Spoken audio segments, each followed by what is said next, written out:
වැටෙන්න පුළුවන් උපරිමයටම වැටිලත් තාමත් hina වෙලා ඉන්නවා නම් ඇත්තටම ඔයා ගොඩක් ශක්තිමත් කෙනෙක්. ඔයාට පුළුවන් නම් හැම දුකක් පීඩාවක්ම හොඳින් දරා ගන්න. ඔව්, ඔයා ගොඩක් ශක්තිමත් කෙනෙක්. අඬන්න ඕන තැන්වලදීත් hina වෙලා කඳුළු හංගන් ඉන්න පුළුවන් නම් ඔයා ගොඩක් ශක්තිමත් කෙනෙක්.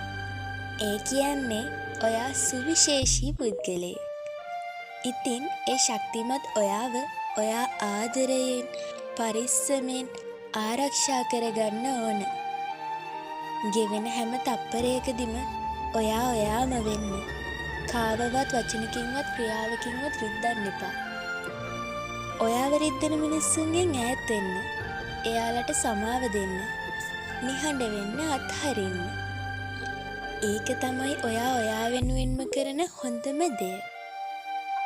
ඉතින් මේක අහන ඔයා ඉන්නේ ගොඩක් හිත රිදුන, මනසින් කඩා වැටුණ මොහොතක නම් මං හිතනවා මේ වචන ඔයාගේ හිතට ශක්තියක් ගෙනේවි කියලා. එහෙනම් hina වෙන්න, සතුටින් ඉන්න, ආදරණීය වෙන්න, තමන්ට අවංක වෙන්න. එතකොට ජීවිතේ සතුටින් ගත කරන්න පුළුවන්.